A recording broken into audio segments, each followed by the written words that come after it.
আসসালামু আলাইকুম। আজকে আমার রেসিপি গরম মশলা। তার জন্য আমি নিয়ে নিব প্রথমেই জিরা 2 টেবিল চামচ, ধনিয়া 1 টেবিল চামচ, মিষ্টি জিরা 1 চা চামচ, শাহি জিরা আধা চা চামচ।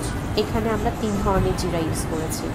লবঙ্গ 1 চা চামচ, সবুজ এলাচ 1 টেবিল চামচ, বড় এলাচ 5টা, কালো গোলমরিচ 1 টেবিল চামচ, রাঁধুনি মশলা 1 চা চামচ, তেজপাতা 3টা, শুকনো মরিচ 3টা, জয়ত্রী বড় সাইজের 1 পিস, স্টার ইনিস 1টা, দারচিনি বড় 4 টুকরা এবং জায়ফল 1টা।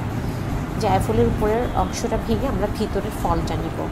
আবার বলি কি কি আছে এখানে: জিরা, ধনিয়া, মিষ্টি জিরা, শাহি জিরা, লবঙ্গ, সবুজ এলাচ, বড় এলাচ, কালো গোলমরিচ, রাঁধুনি, তেজপাতা, শুকনো মরিচ, জয়ত্রী, স্টার ইনিস, জায়ফল, এই সব কিছু। আসলে গরম মশলাটা আপনি আপনার রোস্ট এবং কোরমা ছাড়া সব কিছুতে ব্যবহার করতে পারবেন। তো এই গরম মশলাটা আজকে আমি এই গ্রাইন্ডারটা দিয়ে করে দেখাবো। খুবই ইজি একটা জিনিস, যেখানে আপনি যেখানে যান আপনি এটা নিয়ে যেতে পারবেন এবং অল্প সময়ের মধ্যে আপনার এই মশলাটা হয়ে যাবে। আমি মশলা করার ক্ষেত্রে কিন্তু কখনো ফ্রাই প্যানে টেলে নিই না, কারণ আমার কাছে মনে হয় যে ফ্রাই প্যানে মশলাটা যখন আপনি একটু টেলে নেবেন এটার গন্ধটা চলে যায়। সেক্ষেত্রে আমি কী করি, একটু রোদে শুকিয়ে নিই, 1 দিন বা 2 দিন একটু কড়া রোদে শুকিয়ে নিই মশলাটা। আমি সেক্ষেত্রে মশলাটা আগেই শুকিয়ে রেখেছিলাম। দেখেন মশলাগুলো যাতে খুব ভালোভাবে ব্ল্যান্ড হয়ে যায় সেজন্য আমি সবগুলো ছোটো ছোটো পিস করে রেখেছি।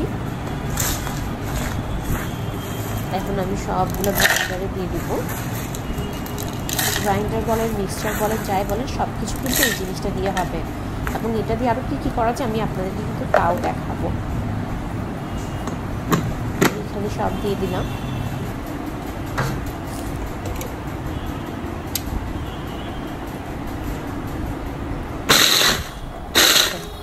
আপনার খুব সুন্দর করে দেওয়া হয়ে যাচ্ছে,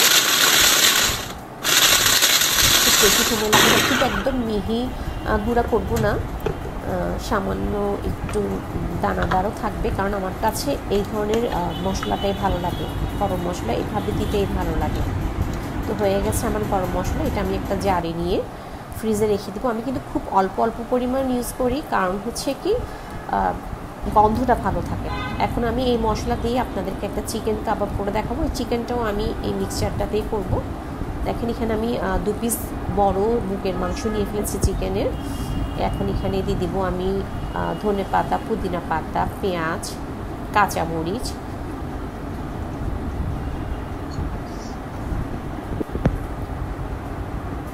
আমি ব্রেডের পাশের অংশগুলো ফেলি না, ব্রেড ক্রাম্ব হিসেবে এগুলো ইউজ করি, সেজন্য আমি এগুলো দিয়ে দিব। একটু রসুন আদাও দিয়ে দিয়েছিলাম, ভুলেটা স্কিপ হয়ে গেছে।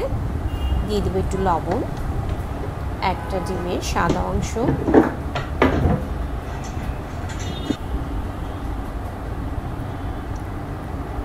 এবং লেবুর রস সামান্য।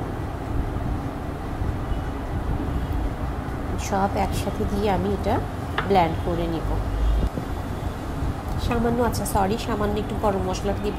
আমি এই মশলাটা ছাড়া কিন্তু অন্য কিছু ইউজ করি না, খুব সামান্য পরিমাণ 1 চা চামচ পরিমাণে এই মশলাটা দিয়ে আমি আজকে এই চিকেন শিক কাবাবটা আপনাদেরকে করে দেখাচ্ছি। দেখেন কি সুন্দর করে ব্লেন্ড হয়ে যাবে।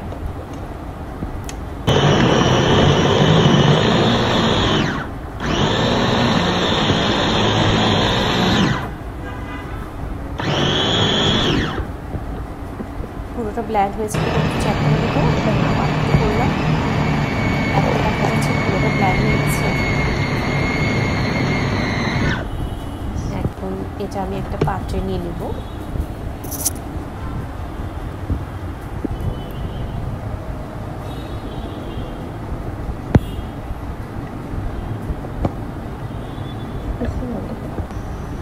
চুলায় ফ্রাই প্যান বসিয়ে আমি সামান্য একটু সরিষার তেল দিয়ে নেব। সামান্য তেলে আর এই চিকেন শিক কাবাবটা ফ্রাই করব। তেলটা গরম হতে হতে কাবাবগুলো রেডি করে নিব। কাবাবগুলো হাতে যাতে না লাগে সেই জন্য সামান্য পরিমাণ সরিষার তেল নিয়ে আমি কাবাবগুলো রেডি করব। আমি স্ট্র দিয়ে ইউজ করার কারণ হচ্ছে আমি আজকে কাঠি সহ করব না, স্ট্র দিয়ে করে কিভাবে আমি কাবাবটা তেলে ফ্রাই করব সেটাই, শ্যালো ফ্রাই করব সেটাই আপনাদেরকে দেখাচ্ছি। স্ট্রতে দিলে হয় কি খুব সুন্দর করে খুলে আসে।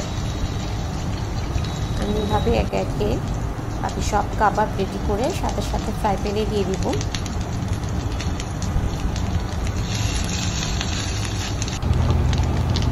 দিয়ে দিলাম সামান্য একটু ঘি উপর দিয়ে ব্রাশ করে দিচ্ছি, খুব সামান্য পরিমাণে, যাতে একটা সুন্দর একটা গন্ধ আসে। চুলার আঁচটা একদম ছোট করে দিব, মিডিয়াম আছে, একদম মিডিয়াম আছে চিকেন শিক কাবাবটা আমি রেডি করছি। দেখেন এক পাশ হয়ে যাওয়ার পর আমি উল্টে দিচ্ছি। এভাবে উল্টে পাল্টে আমি আসলে সব দিক ভালো করে কাবাবটা করে নেব। চুলার আঁচটা একদম ছোট।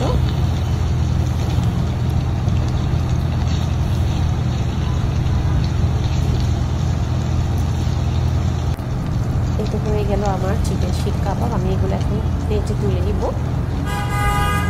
আমি চারপাশ ভালো করে কিন্তু একটু চেপে চেপে ফ্রাই করে নিয়েছি।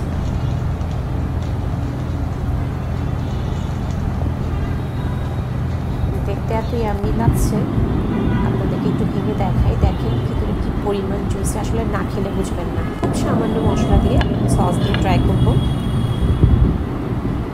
আসলে অনেক মজা হয়েছে, আপনারাও ট্রাই করবেন আমার এই রেসিপিতে। ধন্যবাদ।